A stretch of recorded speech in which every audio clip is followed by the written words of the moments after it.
Welcome back everyone to another video, and in this video I want to admit to a complete mistake that I have done. I have been completely wrong about this suburb. And this suburb is in Melbourne, and you can't even really call it a metro or a CBD because it's just so disconnected from the actual Melbourne metro area. But Beveridge is one of those suburbs that I have been wrong about because I said that there would be absolutely no growth in a suburb like this. But the data actually paints a different story. Now let's have a look at it, right? Because when you look at a suburb like Beveridge, you can see that it's about a $680,000 median buy price, and you can find properties anywhere from about 650 onwards, but the yields are only about 3.5%. And when we start to scroll down, you can see that the growth rate actually has been about 8% over the past 12 months. So this location has grown in value when I said it wouldn't grow. And if you remember clearly, the reasons why I wouldn't invest in this location was simply because for the same amount of money that I would be paying here, I could buy into many other locations in Melbourne about 12 months ago that was better positioned for growth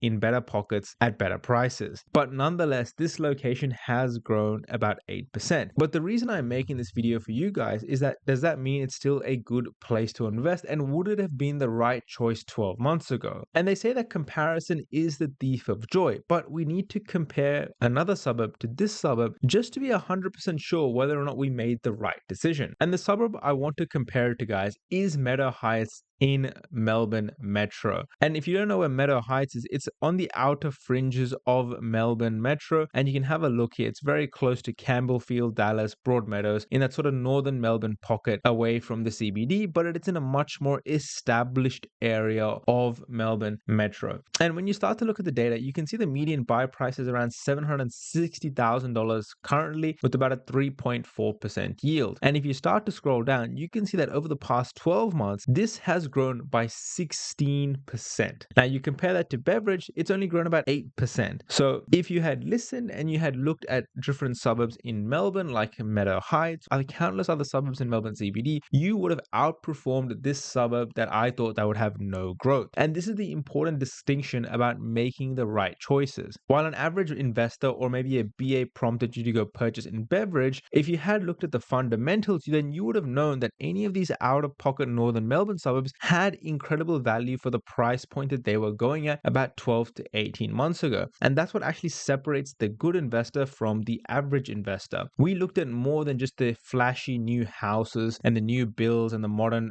properties. We look for better land content, established houses in pockets where there can be no more future housing supply. And hence, this exploded in value compared to the other suburb. Now, it's not only that. When we look at this in hindsight, and we still look at this today, we look at a location like Beveridge and we have to ask ourselves, does this mean that we should consider this location as an investment because it started to grow in value? Well, my answer in today's day and age would still be no, because the actual fundamentals of the location haven't really changed, because it has the same red flags it had about 12 to 18 months ago when I made a video about this location. In fact, when we look at the data behind it, even though the demand and the supply metrics are looking good, which means that there's going to be some capital growth further into the future, there are straight red flags when you just look at this set of data right in front of you. Number one, the building approvals are close to 10%. There's 530 new homes coming in the next 12 to 18 months. And yes, I know because of the Middle East war, this will make established home prices more alluring because the construction costs are getting higher, projects are getting delayed, etc. However,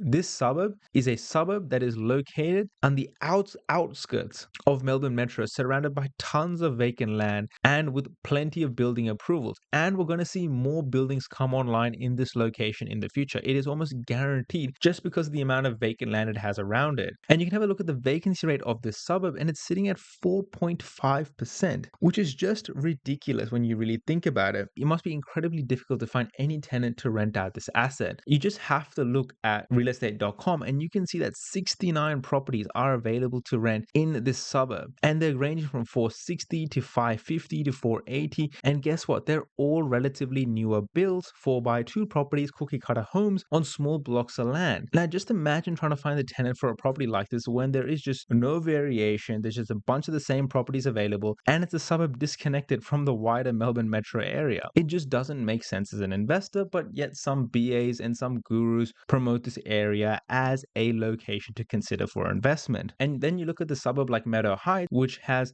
grown about 16%, and you start to scroll down and you can see the building approvals is just 16 new homes, vacancy rate is 1.63%, and the supply and demand metrics are actually fundamentally better with this suburb. Now, does that mean I would go and invest in this location today? Probably not, because the price has already grown a ton and then the yield has significantly dropped. We were getting 5% yields when we were considering this location 18 months ago. Now you're getting 3 to 4% max, and that makes it very hard to invest in a location because of the cash flow constraint. And by the way, you can also cross-reference this information on another data source like DSR or a free source like SQM Research. With the postcode of Beverage, you can see on SQM it's recorded negative growth over the past 12 months, while as you look at Meadow Heights, it recorded about 15% growth over the past 12 months. So you can see the clear discrepancy across the growth of, the same state or relatively same Melbourne metro suburbs. And you can see that Meadow Heights has wildly outperformed this location. So even though I was wrong about Beverage in saying that it wouldn't have any growth, on HTag it had recorded some growth, but I still wouldn't invest in this location. Now, if you're wondering what is the purpose of this video, the purpose of this video is to enlighten you as investors, as property buyers, about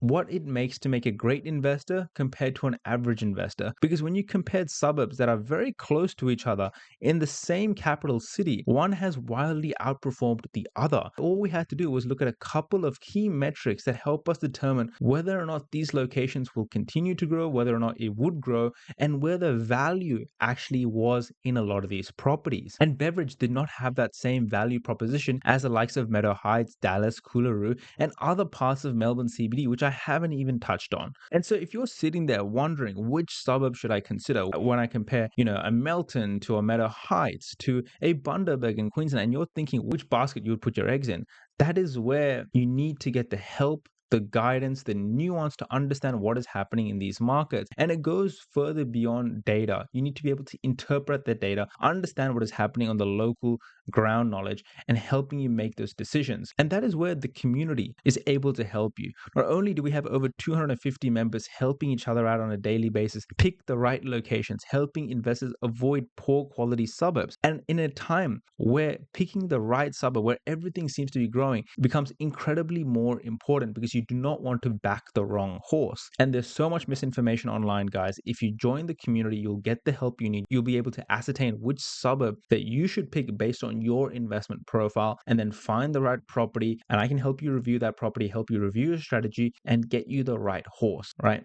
This is so critical for your investment journey, especially in 2026 when we're talking about a Middle East war, possibility of recession, affordability crisis, and more. You do not want to be purchasing in the wrong suburbs with a dud investment. So jump in the community right now and get the help you need. Till next time, guys, thank you very much.